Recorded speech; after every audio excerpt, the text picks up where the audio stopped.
Hello, hello. Welcome back to my channel. Mm. It's me, Nico, and I'm here with you today to recap my week 9 experience with the Artist Way, and the chapter is called "Recovering a Sense of Self-Compassion," um, or just a sense of compassion. Um, This week was definitely longer than a week. I think I'm like 12 days into this week, and it's really on theme because I'm just giving myself a lot of compassion um, in terms of timeline with this. And I know I've been saying that because you really need time to download this work, and I want to keep going and I don't want to burn out. So, taking my time, the best way to be compassionate to yourself. And I kept reminding myself to stay compassionate to myself during this week. I think with each week, I really keep the theme in mind so I can just think about it as you're going through your week. I'm like, how can I be more compassionate to myself? What ways am I not being compassionate to myself? Just the theme um, makes you think about that. Um, and it helps you discover the answer to it. I feel like if you put an intention, out into the universe and hope to get an answer, you will if you just listen. So, yeah, this week was very how should I describe it? I enjoyed being in a place of just allowing myself and allowing my artist to be. Um I think I just discovered, what being compassionate towards myself really looks like and what I need, even if I sometimes feel a little adverse to that. Ooh, it's so hot. Um, just like sometimes I just need to like play video games all day with my friends, and I want to be compassionate enough to myself as an artist to allow myself to have those days, no matter like what's going on. And in order to have those days, you really have to be on top of your priorities, like I was talking about in the last video. Um, Last week, she's like, outline your priorities. This week, she's like, okay, be compassionate to yourself about them. And I think those two directions led me to discover, okay, for me, being compassionate, the most compassionate thing I can do um for myself as an artist is time management. And my thing with like time management and organization, like I don't know, I feel like it's a Sag thing. Like I do live for the chaos. I feel like I do live for the trial by fire narrative and like just hoping to come out on the other side not too burnt, not too crunchy. It's fun that way because you just don't know what to expect. But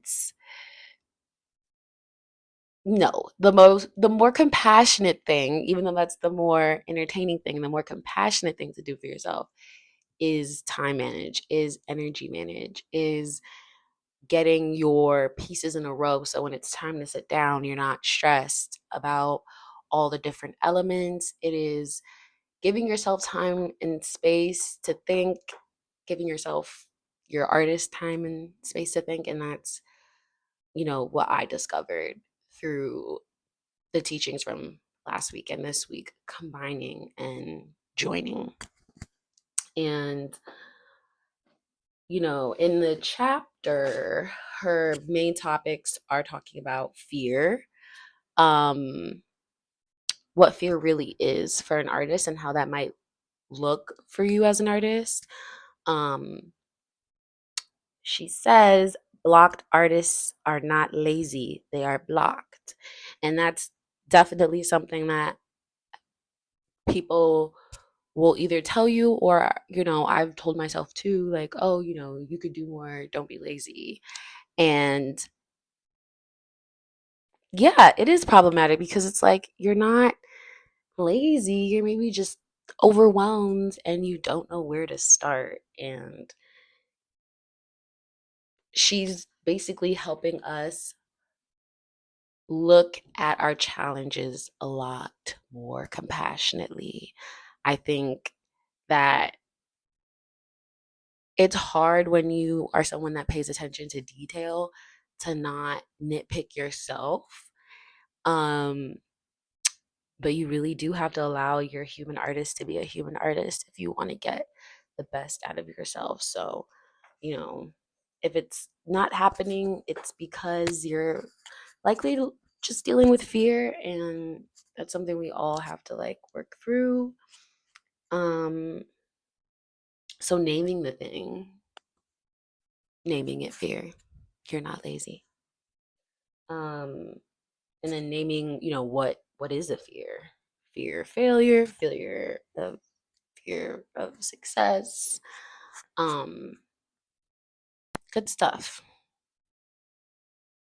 I highlighted this quote: finding it hard to begin a project does not mean you are not able to do it. It means you will need help from your higher power and from your supportive friends and from yourself. Um, yes, yes, yes, yes, and yes, Julia.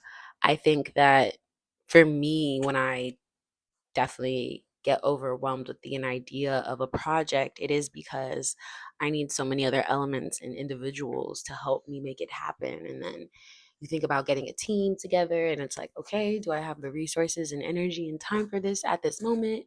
The answer could be no. So then it's like a little bit frustrating, but just know that I'm really taking it in that, like, most of the things I want to do, I cannot do by myself. So I need to get used to relying on people again. I felt like I was comfortable for a moment, or when I could pay people, I was like comfortable, but now I'm like, I'm gonna have to be, asking people to invest in me. And I know as an individual, it's sometimes so hard for us to like ask for help or ask for investments. But, if you don't, you'll just always be that blocked artist that's scared to like do something because you can't do it by yourself. Good lessons. Um, she talks about enthusiasm. Um, and I think that section is simply like reframing the idea of how much effort and time it takes to be an artist, and like having a good attitude about approaching the work. Um, Bigger section, she talks about creative U-turns, and an assignment this week you'll be outlining your creative U-turns. And what those are is basically when you strive for something creative, it doesn't work out, so you quit. So you like switch directions, you don't keep going, you don't keep at that one dream, you just kind of like give it up. And I definitely talked about that a lot in my last video that came up for me a lot last week, and I find it great that she did it again. She just addressed it in the next week. And you really get to dissect your creative U-turns. Um, and that's super helpful. I felt like I needed to address those things, and I needed to name those too. Like, when my film wasn't working out, so I switched to doing music.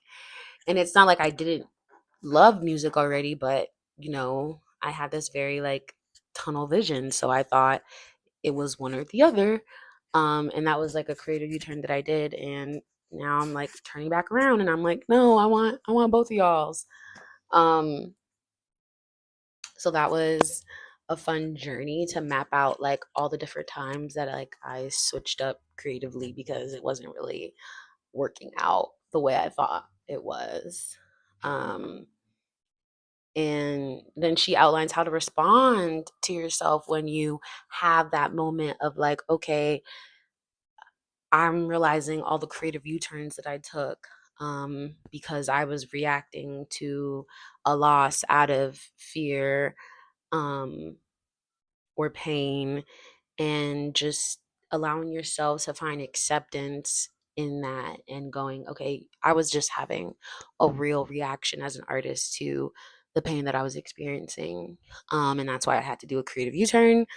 But it's okay because I can now ask the right questions from the right place to get where I want to go. So, um,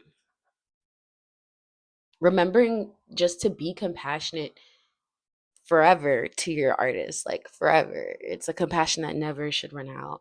And that's going to help you get through your U turns. That's going to help you get through your fears.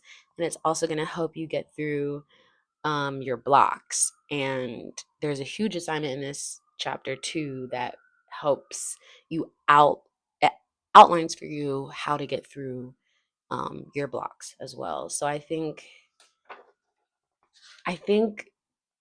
this chapter is very like heart opening. I think after you do all that hardening from last week, now you get to go into this like softer space of visualizing. A lot of the assignments are visualizing yourself, um, being compassionate to yourself for past mistakes, and then remembering to be compassionate to yourself with your new visualizations.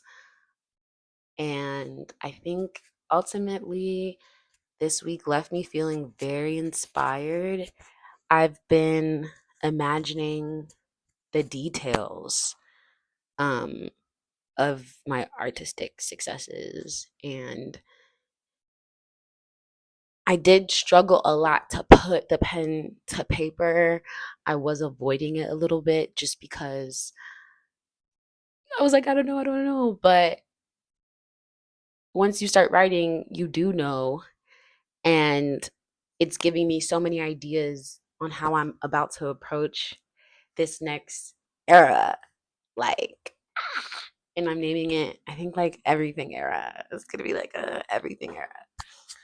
Um, and how to gently guide yourself through this process.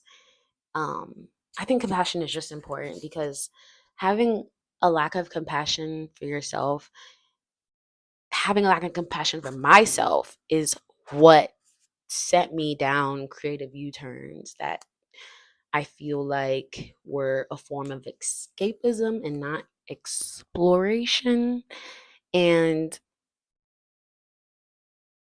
I realized that was what was missing in all those moments when I, really wanted to give up. And you can't be mad at yourself that you're afraid. You can't be mad at yourself that things are making you nervous because you care about them, because then you're in this vicious cycle of you just being upset at yourself. So I really took my time with the lessons this week, and I'm excited to have these tools in the future. Like, it makes me feel a lot more confident about what I'm about to do because now I know when I'm faced with a no, a wall, a rejection, anything, that I have the tools to be like, you know what? I know what to do. I know what questions to ask. I know where to look. I know I don't need to worry. So yeah, next week is week 10, recovering a sense of self-protection. Um, and that's on brand too, because this week I think that I was as I was being more compassionate to myself, I did feel like I needed like just more energetic privacy. And I was thinking about like, okay, how do I like bring some hoodoo in my life so I can like make sure energetically I'm protected. Um and so now we're going to get into that. I'm really excited to be almost done. Thank you for being here.